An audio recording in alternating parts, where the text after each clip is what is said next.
আসন্ন ত্রয়োদশ জাতীয় সংসদ নির্বাচনকে সামনে রেখে সার্বিক আইনশৃঙ্খলা ও নিরাপত্তা পরিস্থিতি পর্যবেক্ষণে পঞ্চগড়ের তেঁতুলিয়ায় মতবিনিময় সভা করেছেন বর্ডার গার্ড বাংলাদেশের মহাপরিচালক মেজর জেনারেল মোহাম্মদ আশরাফুজ্জামান সিদ্দিকী।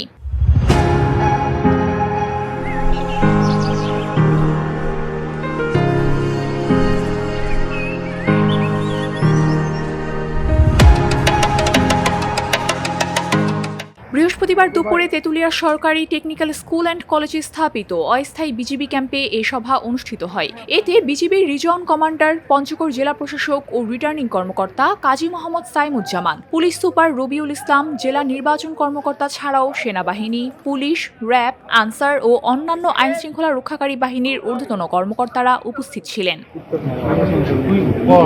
সভায় আসন্ন নির্বাচনকে কেন্দ্র করে সুষ্ঠু, শান্তিপূর্ণ ও নিরপেক্ষ পরিবেশ নিশ্চিত করতে আইনশৃঙ্খলা রক্ষাকারী বাহিনীর দায়িত্ব বণ্টন, পারস্পরিক সমন্বয়, মাঠ পর্যায়ের প্রস্তুতি এবং কার্যকর নিরাপত্তা ব্যবস্থা নিয়ে আলোচনা করা হয়।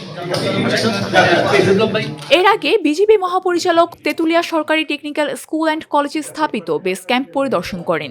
এ সময় তিনি দায়িত্বপ্রাপ্ত বিজিবি সদস্যদের সঙ্গে কথা বলেন এবং সার্বিক পরিস্থিতি পর্যবেক্ষণ করেন। পাশাপাশি দায়িত্ব পালনের প্রয়োজনীয় দিক নির্দেশনাও প্রদান করা হয়। VOD Bangla news desk.